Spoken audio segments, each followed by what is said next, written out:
cette année, l'année 2021, c'est l'anniversaire du 20e anniversaire de la participation chinoise à l'OMC. Comment est-ce que vous voyez cette participation chinoise, surtout en 2001, la Chine était critiquée comme ne pas être un marché libre, comme ne pas être un marché, une économie de marché. Et comment est-ce que vous constatez cette évolution du marché chinois et aussi de la participation chinoise à l'international depuis 20 ans? Durant ma carrière professionnelle, j'ai toujours couvert la politique commerciale. Donc, le sujet que vous venez d'aborder est évidemment un sujet qui me tient particulièrement à cœur, que j'ai suivi à partir de 2004, donc 3 années après cette adhésion. Et je dois dire, j'étais toujours surpris par les remarques de collègues, voire aussi de commentaires venant d'autres délégations ou d'experts qui prenait cette adhésion de la Chine à l'OMC d'une manière, je dirais, assez nonchalante, comme c'était tout à fait normal qu'un pays comme la Chine y adhère. Je dois vous dire, à mon avis, cette adhésion, c'est comparable à un Big Bang pour la politique commerciale, dans ce sens que je me suis intéressé de plus près, et à mon avis, les risques d'abord politiques, que les décideurs, les dirigeants chinois ont pris à cette époque de vouloir forcer ces réformes qui ont été nécessaires pour aligner, disons, la réglementation, le cadre réglementaire de la Chine et du marché chinois aux exigences de l'OMC, ces efforts étaient gigantesques. Et c'était, comme je viens de le dire, aussi un risque politique énorme. Et je crois qu'on ne peut pas surestimer ces efforts. Donc, mon premier constat serait de dire que c'était évidemment un énorme succès, cette adhésion, non seulement pour la Chine, mais aussi pour les autres membres de l'OMC.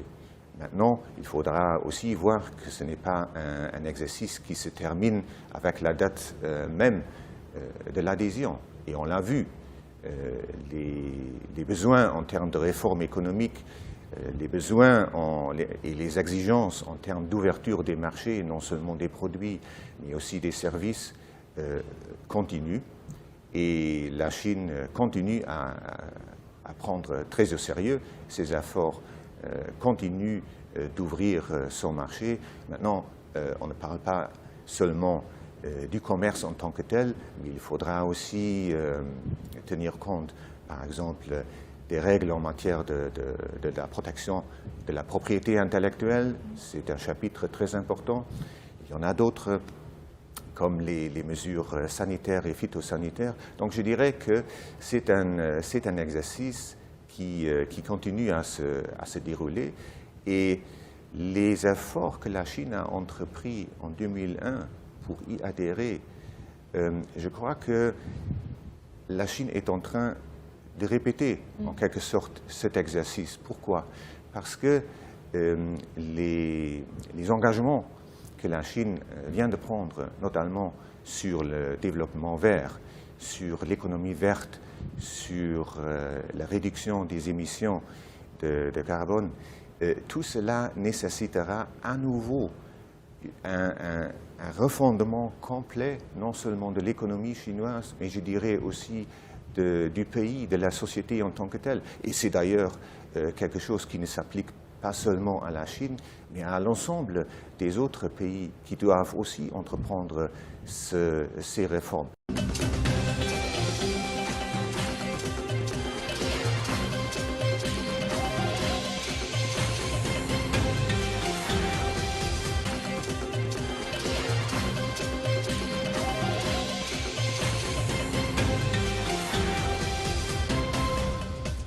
Je voudrais qu'on parle de cette édition, cette 4e édition de CIE qui se déroule du 4 au 10 novembre à Shanghai.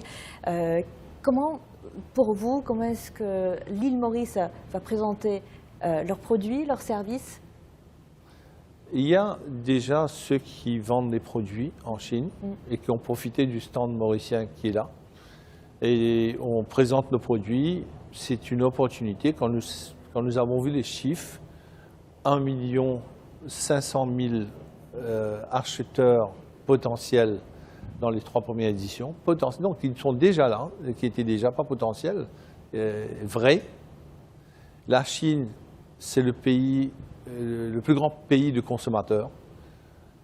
Le monde entier, dans n'importe quel pays au monde, il n'y a pas, par rapport au pourcentage de la population, chaque Chinois est consommateur. C'est le système qui a été établi en Chine. Et donc, c'est une opportunité unique au monde. Et vraiment, nous allons profiter de la CIE pour pouvoir présenter nos produits. Nous avons un grand souci, c'est que les produits mauriciens ne sont pas connus comme certaines marques internationales. Et donc, encore une fois, quand nous sachons qu'il y avait 1500 produits, peut-être plus, qui ont fait des apparitions la première fois à travers le CIE dans les 3 premières éditions, ben, nous souhaitons que nos produits puissent connaître le même succès.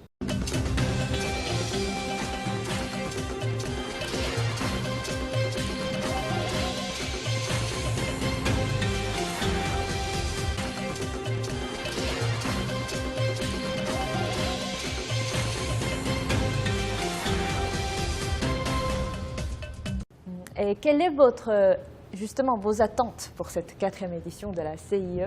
Je dirais quand même, et je tiens à souligner, que chacune de ces éditions avait quand même quelque chose en commun.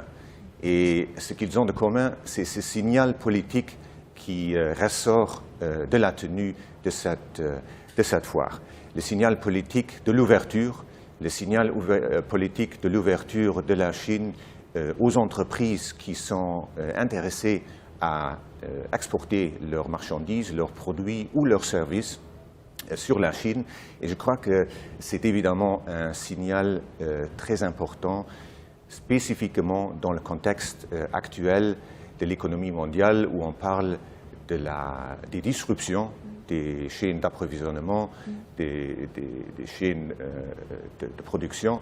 Et c'est d'autant plus important d'avoir une telle foire, d'avoir le signal fort et sans équivoque que la Chine restera ouverte, assumera son rôle de responsabilité économique en vue du redémarrage de l'économie mondiale.